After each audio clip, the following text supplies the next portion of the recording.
ចាសម្រាប់ការងារនេះគឺខ្ញុំតពីការងារថ្ងៃមុនដែលខ្ញុំបានធ្វើការ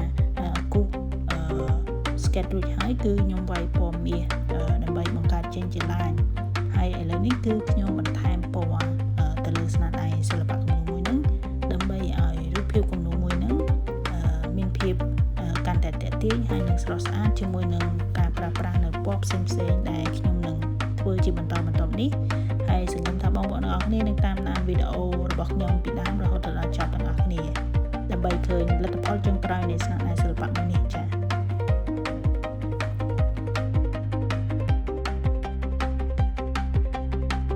ឃើញថាស្នាដៃសិល្បៈមួយនេះគឺប្រហែលជាមិនរួចរាល់ទេនៅថ្ងៃនេះប៉ុន្តែឃើញថាយើងអាចធ្វើបានត្រឹមប្រហែលជាប៉ុណ្នេះហើយ